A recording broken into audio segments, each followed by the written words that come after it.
this rate. It's great. Yeah. So now before we start, I'll just let you know how do you install Python and all, right? So what you need to do is you need to go to this website python.org or python.org. This is the official Python website. And in there, you will see this download tab in here, right? Right now, I'm using a Macintosh system. That's big. That's the reason it's showing Mac. But if you're on Windows or Linux, it will automatically figure out your system. And then all you need to do is just click on this button, and it will automatically start the download. Now, once you download it, you'll get this installer. So you need to double click on it or run it, and just keep on pressing next until it prompts you to, and then you will get something called the IDLE installed in your system. This is how the IDLE looks like. This is actually the command prompt that Python sends us. This is the actual shell that Python lets us use, right? And just in case you want to write Python the way it was meant to be used by the Python guys, so what you can do is you can open this. Okay, that's great. Just download it, or maybe you can download it later or have it pre-installed. If you have it pre-installed, it's great. So now once you get this dialog prompt in here, what you need to do is either press Command O or Control O based on your system, or Control N, whatever you need. So you'll get this blank file that looks like a notepad file, right? So now you can write, and now you can save it as a .py file. Yes, Python files have an extension of .py, and then you can execute it directly in the shell. Or you could just write something like 1 + 1, and it will give you an output. I'll come to the basics that what does 1 + 1 mean and all. Yeah, that's fine. I'll be a little slow. Yeah. So I'll come to the basics that what all these operators and all mean. In the meantime, all I need you guys to do is install this Python. Okay, that's all. And right now, if you see, I will be using Jupyter Notebook. Jupyter Notebook is just an environment to run Python. I am using Jupyter Notebook because of this easy UI, and so that I could be so that I zoom in code or stop my execution of code and all. Right? Yeah, it's fine. You can use a mobile application. That's fine.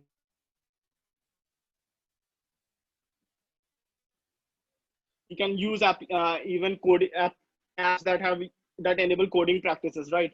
You can find them on Play Store or App Store, and they'll enable you to write Python codes in the same app.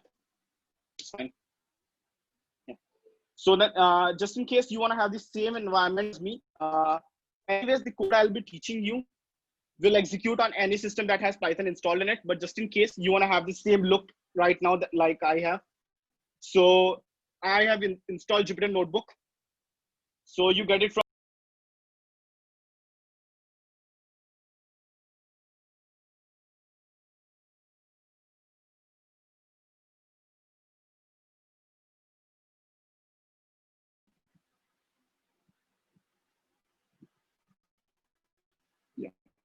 Hello?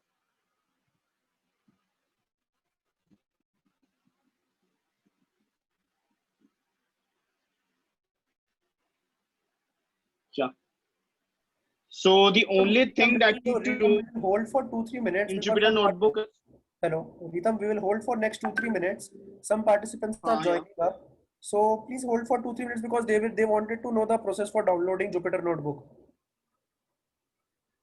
Okay. So we'll just wait for next 2 minutes and yeah, it's fine. Yeah.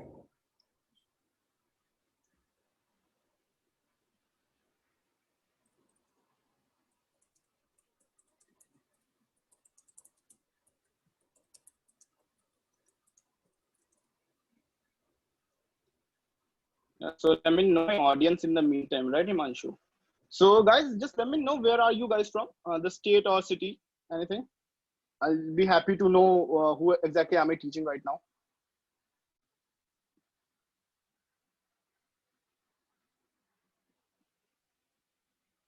Okay, I have people from Maharashtra. It's great.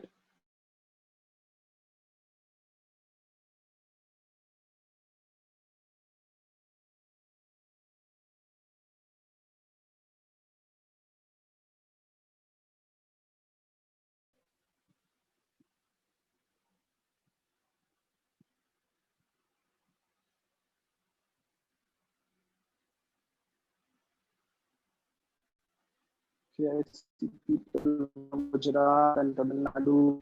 Great, we have audience from all from the.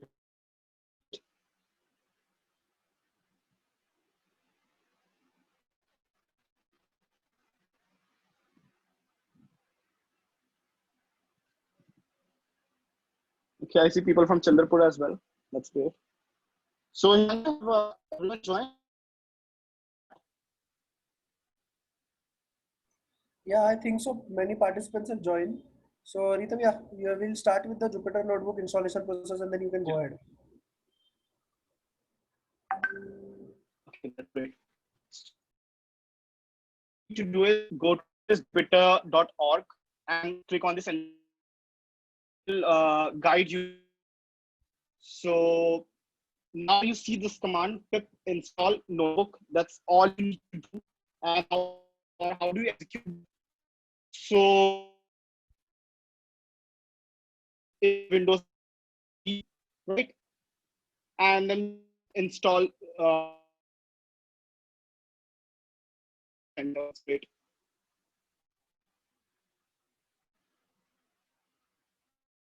So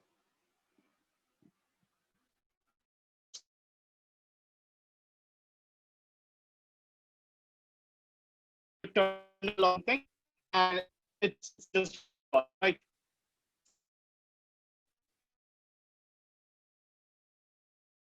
Also.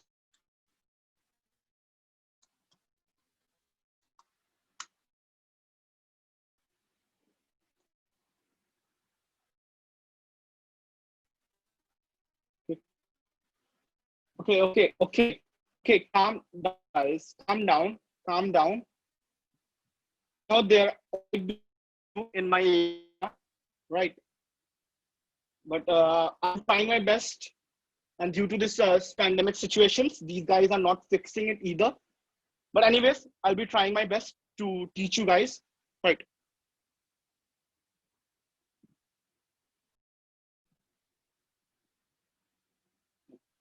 So all you need to do is type this in your terminal or command prompt, press enter.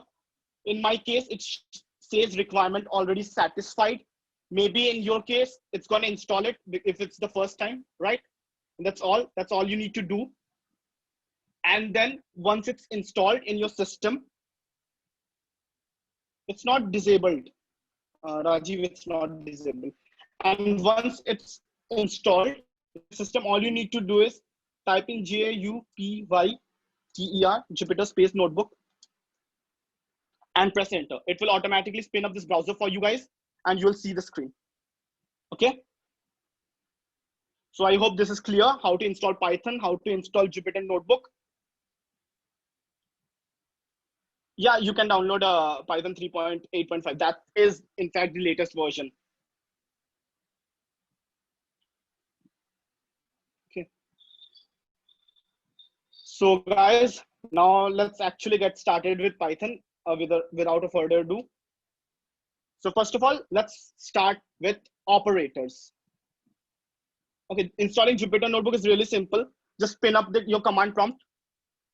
Just open your command prompt and type in pip space install space notebook. Okay. And once you do that, wait for it to install. Once it's installed, just type in Jupyter space notebook. That's it. It's not even necessary. It's just a suggestion. You can execute your code anywhere.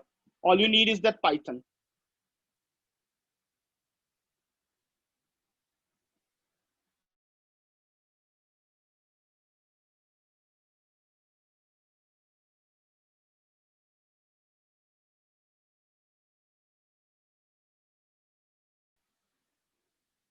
I have to get started. It's already been late. So let's start with operators.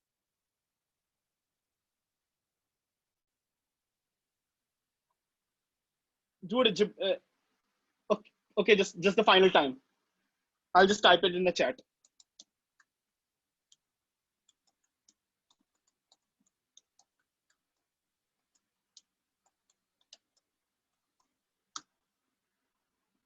Okay, that's it. That's all you need to do for anyone who was asking.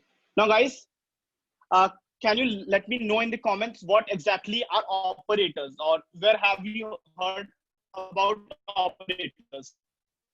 Okay, any idea what could an operator be or something? Any suggestion or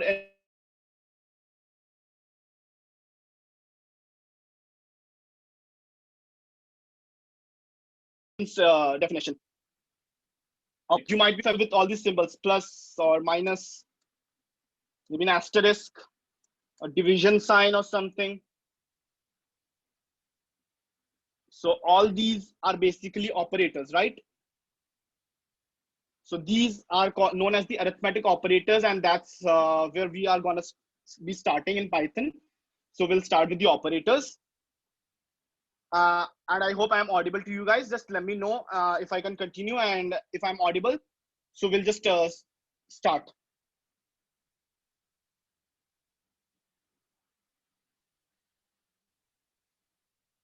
Hello? Yes, Ritam, you are audible. Yeah, that's fine, sir. Thank you, Manchu. Yeah. So let's start with the operators. So here are the operators that Python actually supports. So these are the operators, and I'll be explaining all these one by one. So let's start with the arithmetic addition operator. So it's really simple, 1 plus 1. And now what if I want to execute this code? So all you need to do is press Shift Enter, and it will automatically execute it, right? That's all you need to do to execute your code in Jupyter Notebook. Control Enter or Shift Enter, which one you prefer, and it will automatically execute your code, right? So that's what 1 plus 1 does. Let's say 2 minus 1, it prints out 1. That's simple. That's like mathematics, high school mathematics that I'm following right now. Okay. Similarly, 9 into like let's say 10, so it gives you 90. That is the result. Now this asterisk sign or the star sign is what actually we use for multiplication in Python. We don't use something like an X. That's not supported. It's the asterisk sign in Python or in any other programming language. It's going to be asterisk. Now the next question is, what is going to be 9 divided by 10? So 9 divided by 10, what is that going to be? So I want you guys to answer me. Let me know in the comments. I hope the chat is not disabled. So let me know if you can actually type in the chat and let me know the answer. Let's predict the answer together, and then we'll just keep on increasing the speed and ramp up the complexity of this course. So for now, could you just tell me what you guys think would be 9 divided by 10? Okay. Okay, someone says 1.111, or people say 1, people say 0.9. Let's see that. So yeah, apparently it is 0.9, right?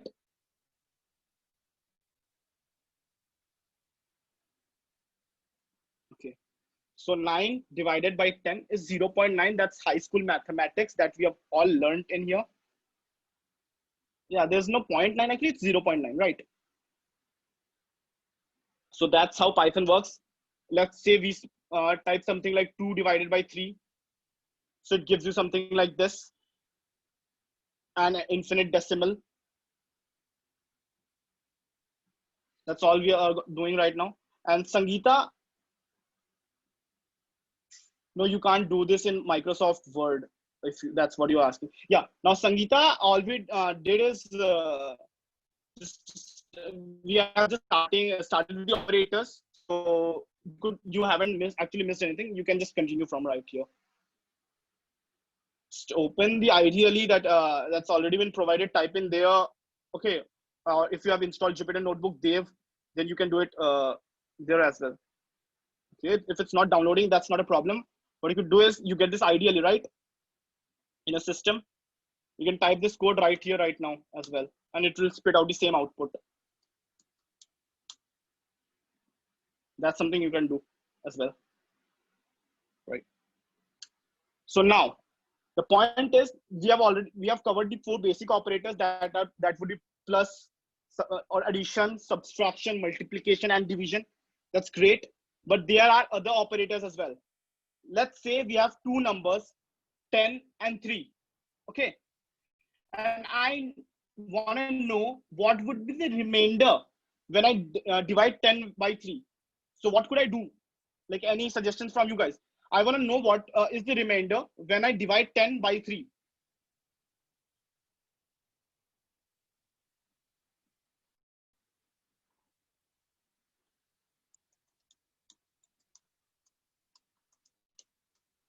Okay. So some people are saying remain.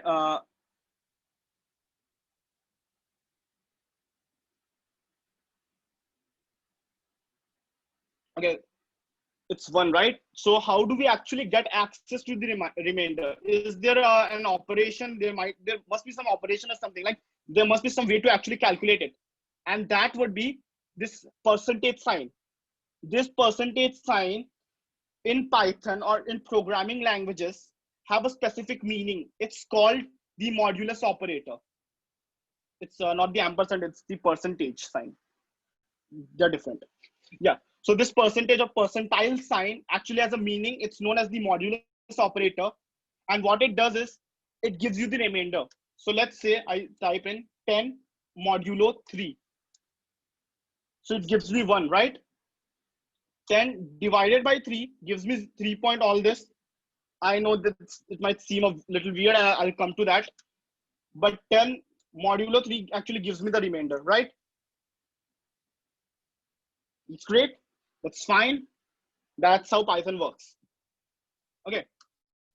Now I got a question for you guys again. For those who have already been using or who have already been using other programming languages, who have a knowledge of basic programming. So you might know about data types, right? And I'll be covering the data types right now. So now, what exactly are data types? Let's jump into data types and then we can come back to operators again, because I need to show you guys something. Okay, so now what are the data types? Let's see them. So first of all, the first data type is the data type that we have already been working with, these simple numbers or integers. So that could be 1, 2, 0.5, minus 100, you know, actually not that, sorry, 1, 2, 0, minus 100, right? So anything that ranges from infinity, minus infinity to infinity is basically an integer. It could be 0, it could be minus 100, it could be 10,000, 20,000, whatever.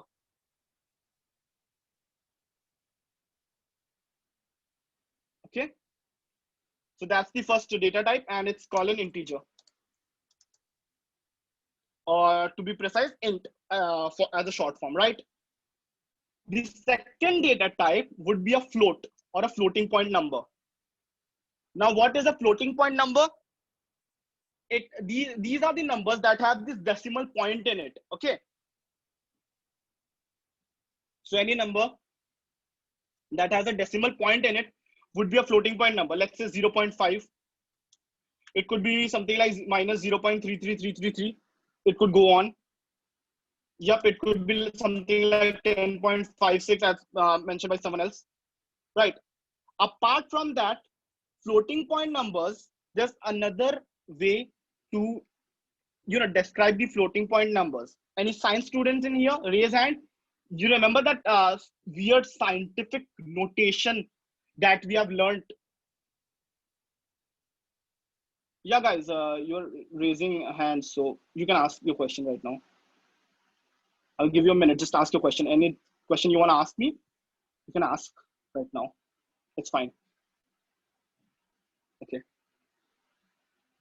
Yeah. So how did we actually express something, in scientific notation? We used to do something like, let's say we want to, write 0.5 to the power of 10 or something. So I could do 5 into 10, and it had a power of, I don't know, like 10 or something like 5 to the power of 4. So there's this way that we can do it. It would be 5. E stands for exponent and 10. So 5e 10. That 2 is a floating point number. That is a valid floating point number because 5e10. So 5 would be the base. Okay. You could say that E is the separator and 10. This is the power of 10. So it is equivalent to 5 into 10 to the power of 10. Okay. So if I say something like 0.5 E10, it would be 0.5 into 10 to the power of 10 E2. So it would be 0.5 to the power of into 10 to the power of 2 or something, right? So there are basically two ways that we can represent a floating point number. The first and foremost would be the simple one, that's 0.7 or something. And then we can also represent it in another way, that would be something like 0.8 E7. So it would be 0.8 into 10 to the power of 7. Okay. So these are the two data types that we have already covered. The third data type is actually a string or a string literal. Now, what is a string literal? All the language we speak. So it could be English or any other language that we speak. So anything that is inside a double quotes is basically a string.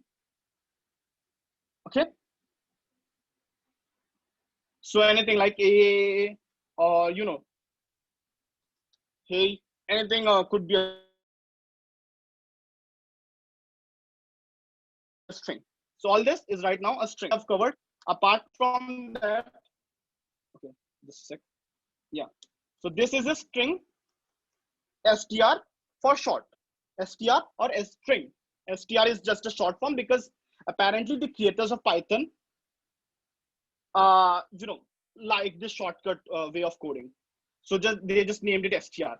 But this is the third data type that we are going to cover. I will cover the data types in detail in the later course. Today is just a simple introduction to all of them, and we'll learn in detail about each one of them, right? The fourth data type would be Boolean. So Boolean only means true or false. It could have only two values. So that could be either be true or false. In case of Python, Booleans look something like this. You see how the first letter is capital. That's important. In case of Python, the Booleans, the first letter of either true or false have to be capital. That's important. And I know it might not be making a lot of sense right now because it's just the first class, but just bear with me. Just trust me for this one. And later we can explain, I'll explain all of this to you guys, right? So now back to the Pavilion, let's get back to the operators. All we have learned right now is that I can do something like this, get an output, right? That's great. Now, what if I do something like this? I get an output like, let's say 1.11111, and I'll tell you why this it gets 2.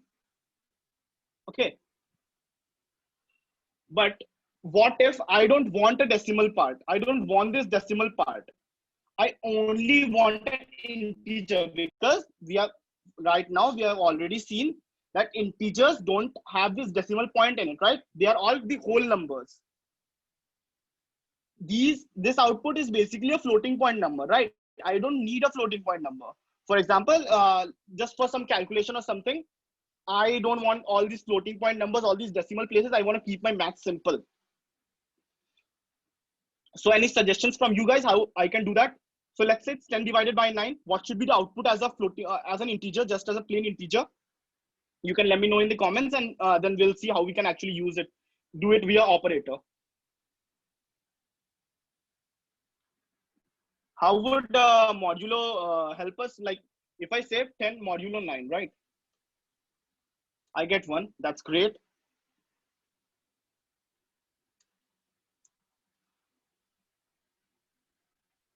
Yeah, I don't actually need the remainder. If you understand what I want to do, I don't actually need the remainder. Yeah, I actually need the integer part only.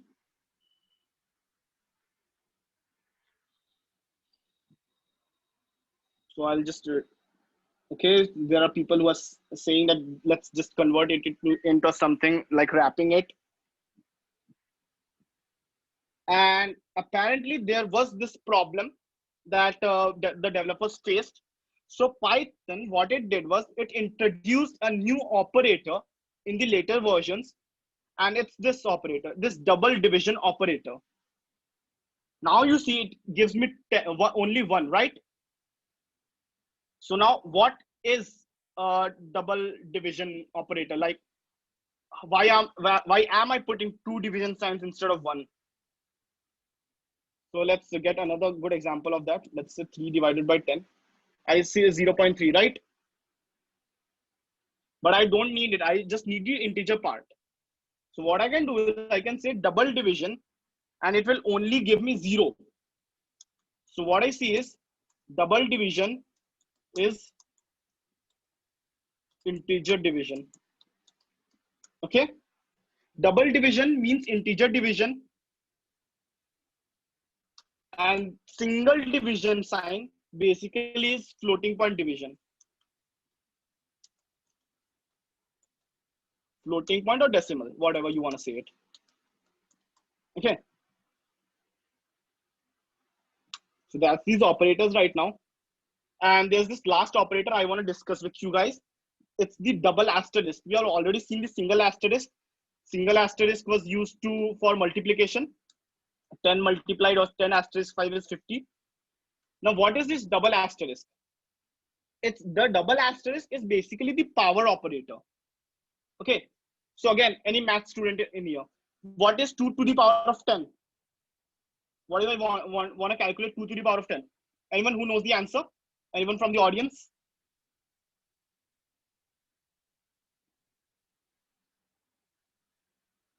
Yeah, okay, it's 1024, right?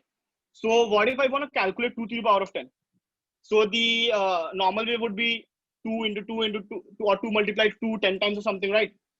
So I have a shortcut in Python. I could say 2 double asterisk 10, execute it, and it gives me 1024.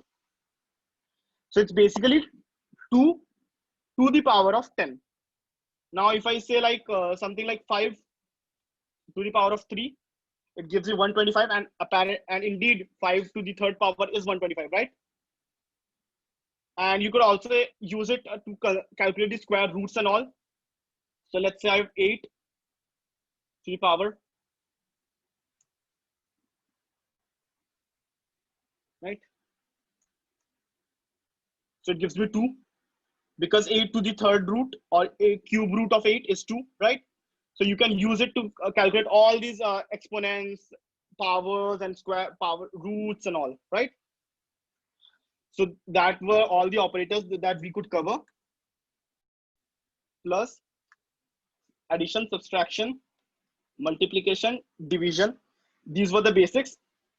Then we figured out that there's this modulo operator that gives us the remainder. Division gives us the quotient. Modulus gives us the remainder. Then we had this double division operator, because apparently putting a single division gives us a decimal point number, but putting a double division always gives us an integer. And integer is just a whole number that doesn't have decimal points in it. And then we figured out that there is this operator as well, this double asterisk, that's basically power operator, right? So we have already seen all these operators. So here's this very easy question for you guys. That's a 0.3 minus 0.2 plus 0.1. Let me know the answer in the comments. What do you think? What do you guys think would be the answer? Okay.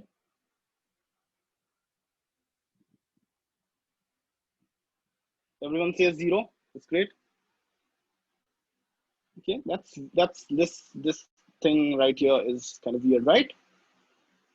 Yeah, if you guys actually look at my screen right now, you would see that this thing right here, it already is kind of weird.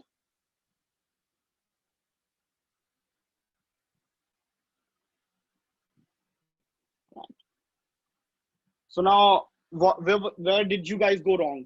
First question. And how do I use brackets?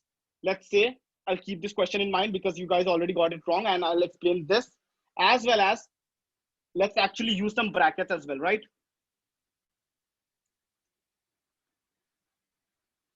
Okay, that's BODMAS.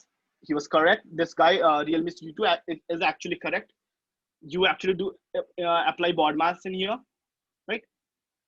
But what would be this answer? The second question for you guys. All I did was add some brackets in here.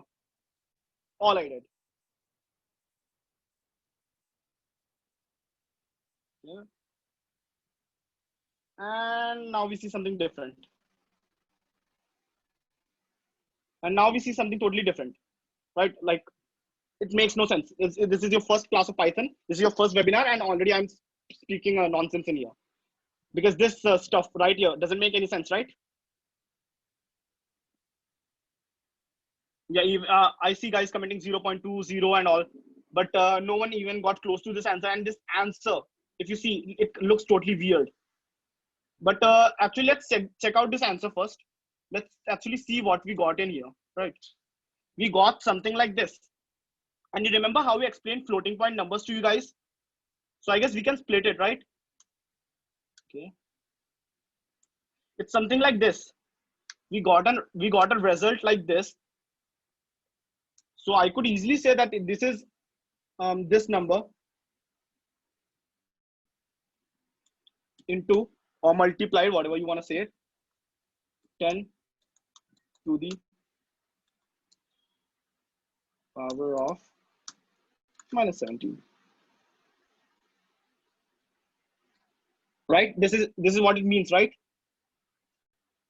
This number is basically this is what it means. Now, my question to you guys, you see this negative 5 point something something something something into 10 to the power of minus 17. 10 to the power of minus 17 is already a really small number.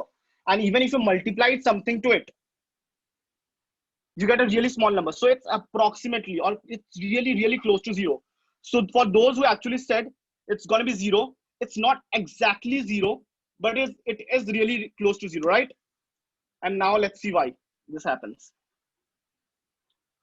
So for that, you need to understand. And there's this question. So, let's talk about computers just for a bit. So computers, as we know, they only understand binary. They only speak in terms of ones and zeros, right?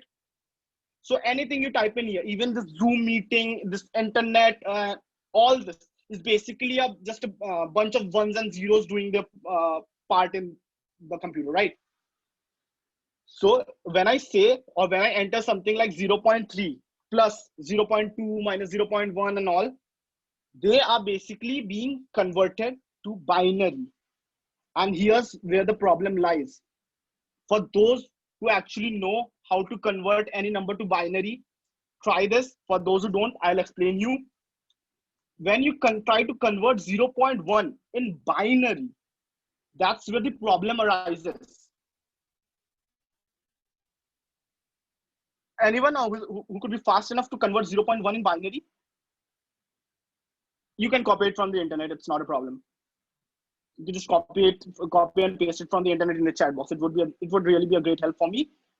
And if not, I'll just tell you what happens actually. Any volunteer that who wants to help me?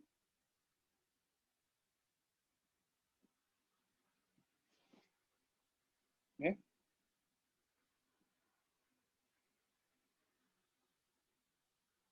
Hello. Yeah. So another point is when you actually convert it into binary, you'll see a pattern. It goes something like. By the way, thanks Anmol. So it goes something like 0.000110011001100, and now this thing right here continues because this is infinite. Just like when you divide 3 by 10, it's going to be 0.33333, and it's going to go for infinity, right? In the same way, 0.1 when converted into binary, it will keep on going like this. So it will go like this, and this thing will keep on repeating. This right here is infinite. So now we have an infinite number, and where exactly are we storing it? Every program that you're writing in Python or any programming language is basically being stored into your memory. And to be precise, your memory is basically your RAM, right? This random access memory, that's where the programs get executed. So now what we have is we have this infinite number, or a number with this infinite decimal places, and we have a finite memory. Maybe you have a computer that has 8 GB or 16 GBs of RAM, maybe higher. But at the end of the day, that is finite, right? 16 GB, 32 GB, or any amount of RAM that you have is at the end of the day finite. But we have these numbers that infinite. So now when you try to store an infinite number in a finite memory, that's where precision error occurs. Okay? Do you guys understand? Are you guys understanding what I'm saying right now? I can answer any questions as well, right? So you can just let me know.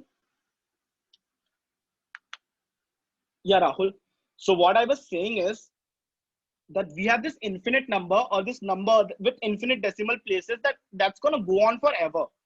But we have this finite memory, be it 16 GB, 8 GB, some 2 GB, whatever, right? So we are trying to store an infinitely huge number or infinitely long number in a finite memory.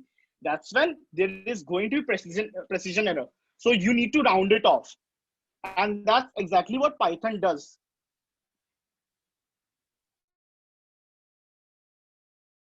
Okay, so now because of this, right now we encountered that problem. And what you see is that every number can be expressed in terms of 0.1, right? Let's say it's 1. So 1 can be expressed as 0.1 multiplied 10. And that's something that Python does, or any other programming language does. Because apparently, since 0.1 can be, expressed in terms of a finite binary number, so can't it be its multiples? We can't even express its multiples in a finite binary number. So Python automatically rounds it off. Okay, so and it shows a number up to a certain precision. Now this example, 0.3 minus 0.1 plus 0.2, whatever you guys want to, the order can be in reverse. You can play with the order, it's not going to make a difference. So what you see right now is, since this number is not exactly 0.1, this number is not exactly 0.2, and this number is not exactly 0.3, it looks like it is, but at the end of the day, hidden in your computer, in your RAM, your computer, your memory is kind of cheating you, because these numbers are basically really close to the value that we are seeing, but they are not exactly equal to that. That's why there is this precision error. Okay. And this case, or this is only valid with floating point numbers, because floating point numbers are basically the numbers that include a decimal point, right? And that's the case. You could never say that it's equals to 0, because it's not. It's not equals to 0. It's called approximation error or precision error.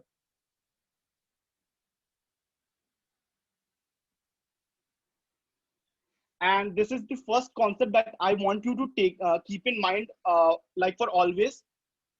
Okay, never ever compare floating point numbers together. And here's the second example that I guess I could show you. Let's say 3 by 10 or something. So now you see it shows me 0.3. Now in this example, what Python does is, it should have gone forever, right? 0. Sorry, I mean, yeah. So 3 by 10 or 3 divided by 10, what we see is that Python doesn't actually add some trailing zeros. In the previous case, we saw that the decimal places go on for a lot of time, right?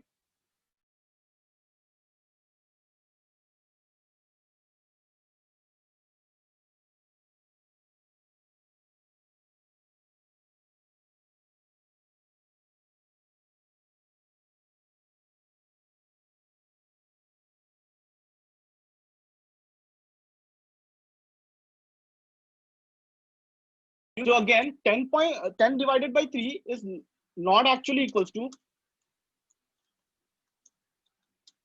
0.3, right? That's the case when you should, that's why you should never ever compare floating point numbers, because there is going to be this approximation or precision error in any programming language actually. Now let's check out some other properties with data types. So let's say I have this number 1. So what is the data type of 1? It's an int, right? So 1 is an integer, short form as int. And then I added with this number, 0.5.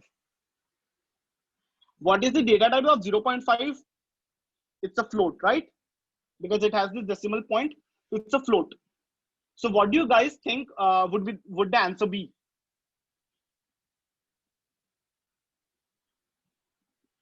Let me know in the comments. Hello? Okay, most guys are saying 1.5. That's great. Another question. What would be the data type of the resulting number?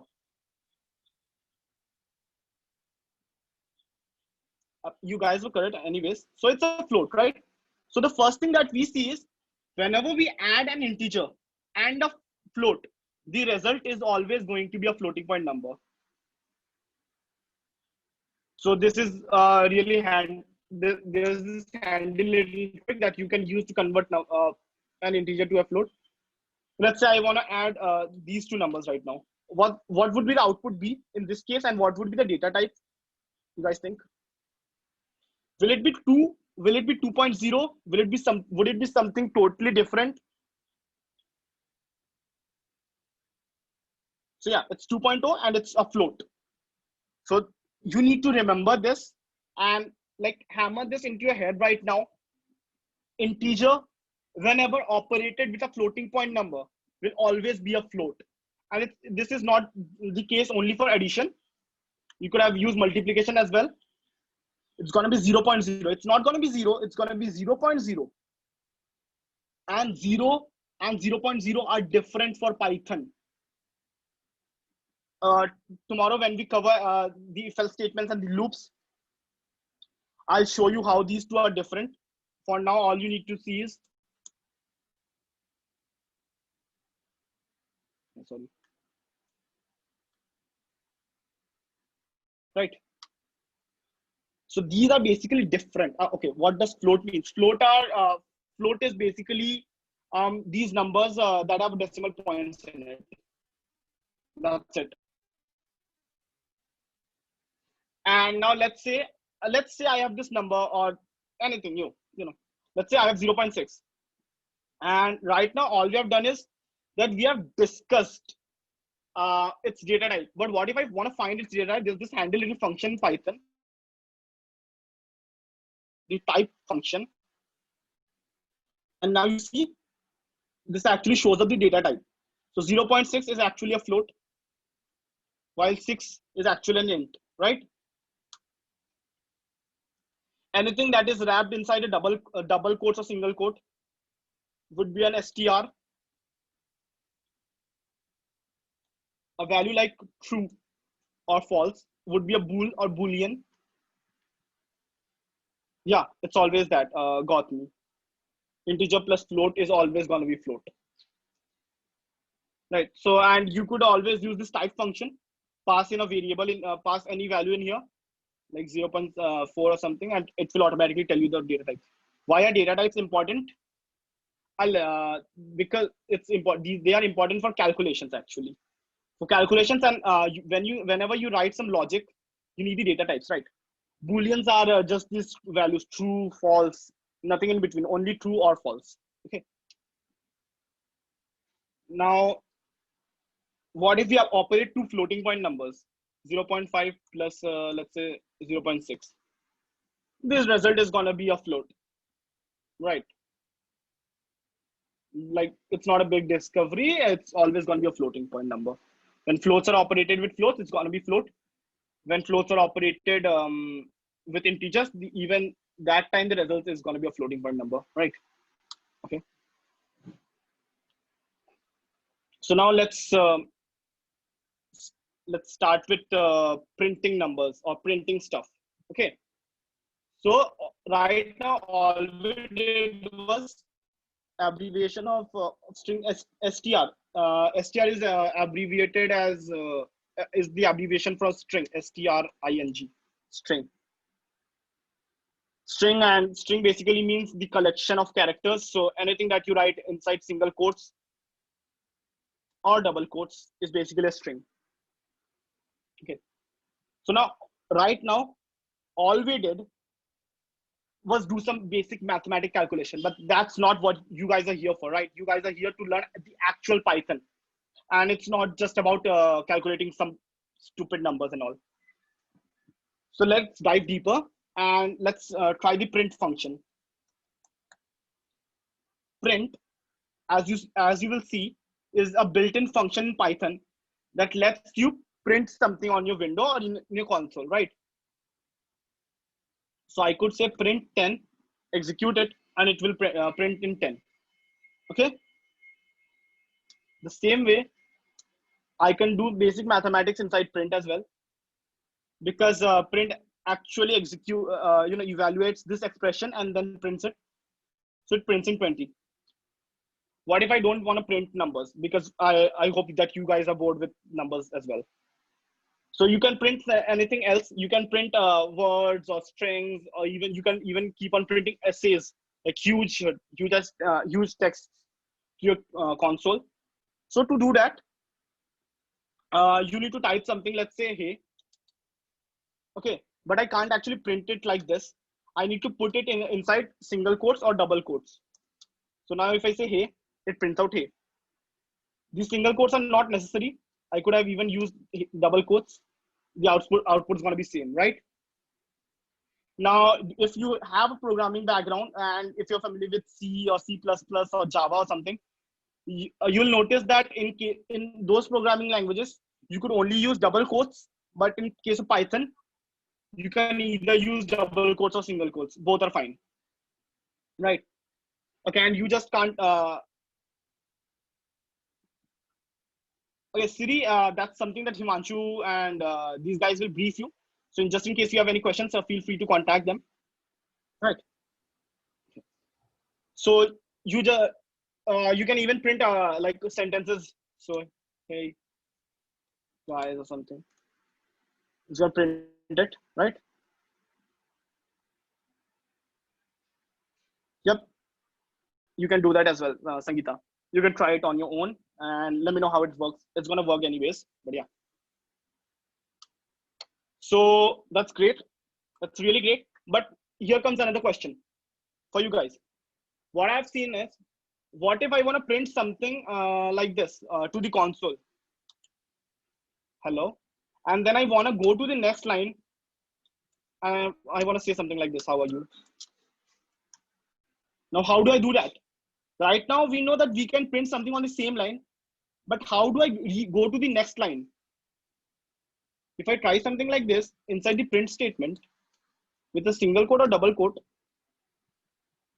I run it. I see it gives me this cryptic looking syntax, saying EOL. EOL is basically short from end of line, by the way. Okay, there is no println Kushagra. Yeah, so it gives me the syntax error and all. So for those guys who has already suggested that \n, and to Nithi and Devanshi, kudos. You guys already know what I want to teach right now, what I want to explain. But for those who don't know, to achieve something like that, we have these so-called escape sequences. Okay, we have these so-called escape sequences, and these are just a set of special characters that you can use to achieve something else. So let's say I want to say hey, and then I want to go to the next line. So I will say \n. Okay. And now if I say hello, you see it automatically went to the next line. This \n is basically the new line character. \n means new line. Okay.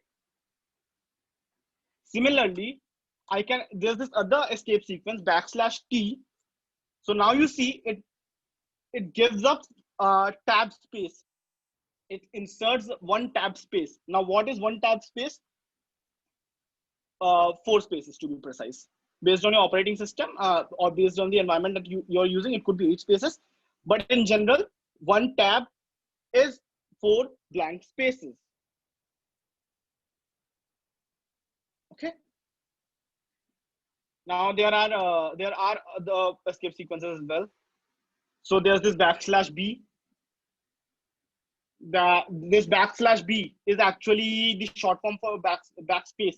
And if you see, look carefully, you see that this y has already been deleted because of this \. If I add another \, you see that I'm already deleting characters. So that's what backslashes do, right? So \b.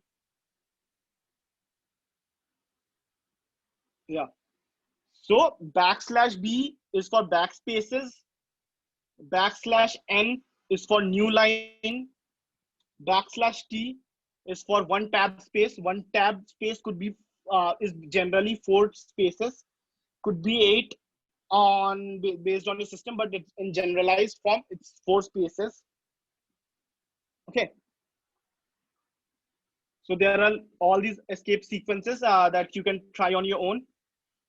After this webinar, I'll send you a link that lists down all the escape sequences available. But right now, let's focus on what we were doing, and we see something like this. Okay. Now, assuming that I'm going to do something like this, and let's say I have this huge paragraph that I want to write, and I want each word to be on the next line. So let's say I want to say, I want to write something like this, Lorem.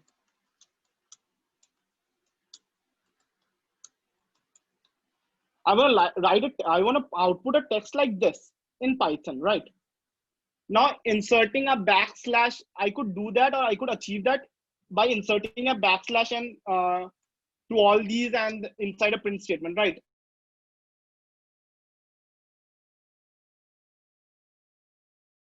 So it would look something like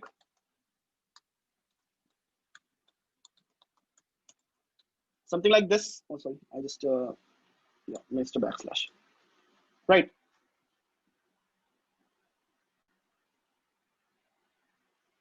So I could do something like this, but that's not feasible, and it also doesn't look good.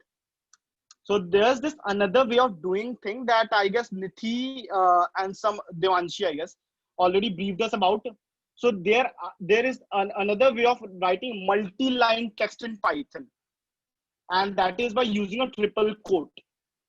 Now anything you write inside a triple quote will be printed exactly as you write it. So let's say I write something like Lorem and execute it. You see it prints out Lorem ipsum dollar for me, right?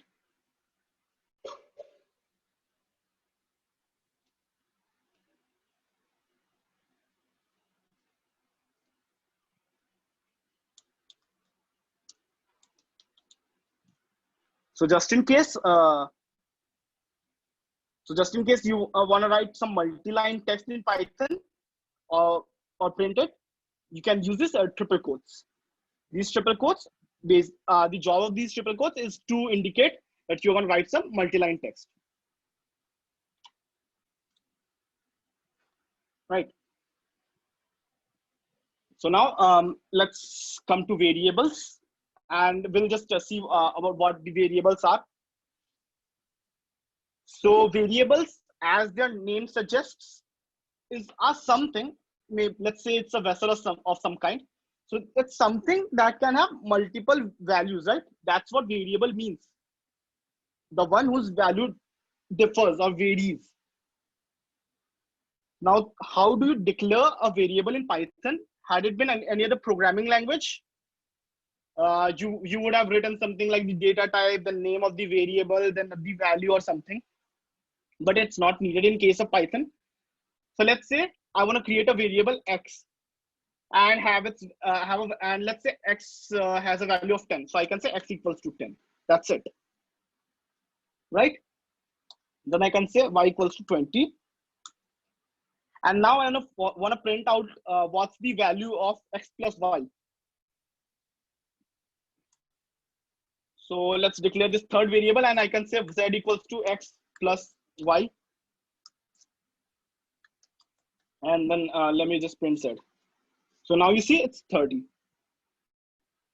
So anyone anyone has any doubt what's happening in here? You can ask me. It might be tough to wrap your head around it if it's the first time, but if you pay attention, it's really simple, and I'm ready to explain it as much as you want.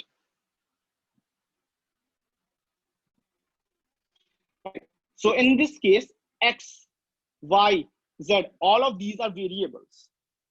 Okay, and what are variables? Variables are these values that can have different values. So right now I'm saying that x equals to 10, y equals to 20, and z equals to x plus y, right?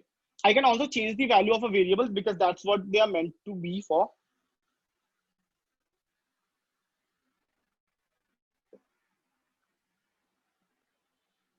Jupyter Notebook actually opens in your default browser. So if you have already installed it, go to your command prompt and type in Jupyter space notebook.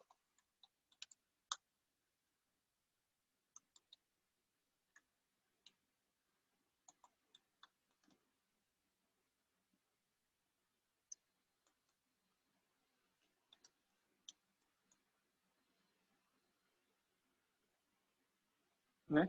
Yeah. So now I can also change the value of x. So I can say x equals to, let's say, 30. And now I want you guys to predict what would be the output B of printing Z. Initially, I say that x equals to 10. Then I say y equals to 20. Then I again say that x is equals to 30. And now Z is equals to x plus y, right? And now you see it's 50. So this previous value has been overwritten as if it never existed in the first place. So that's what variables are for. You can change its values as much as you want. It's not a big deal. You can do it. Okay.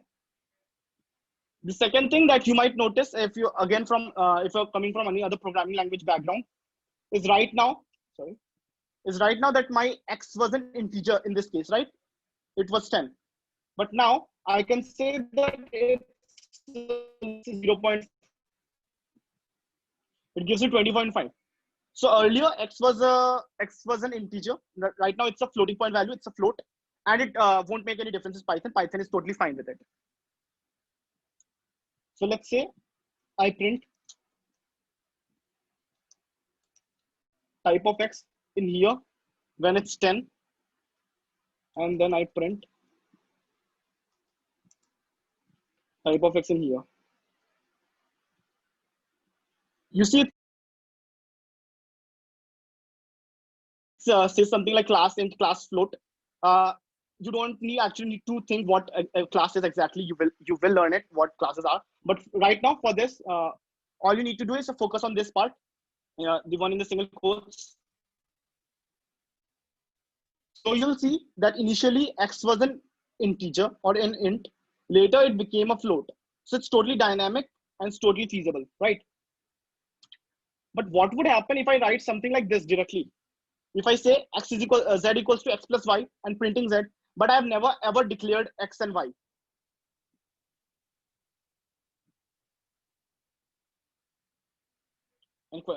Any suggestions or any thoughts from you guys?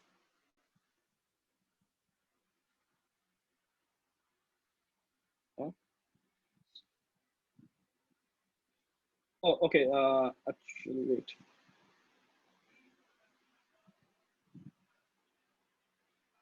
So now why does this output 20.5?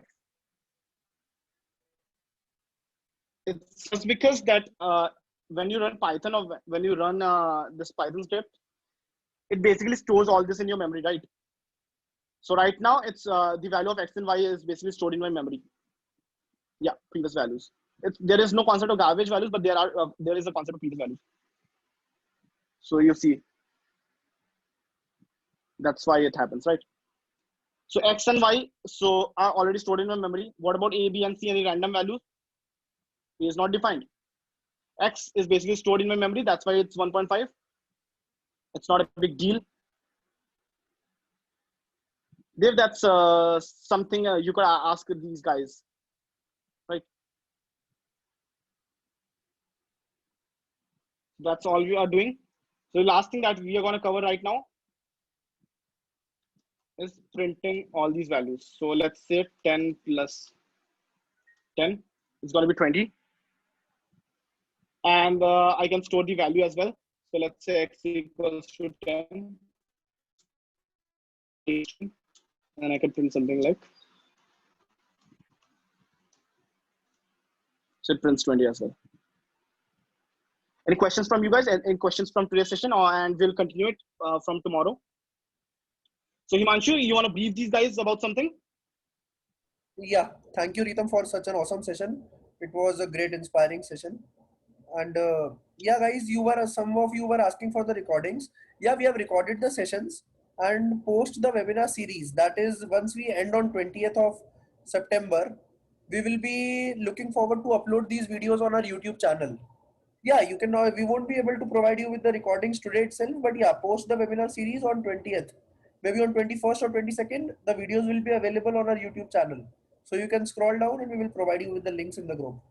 So thank you for joining.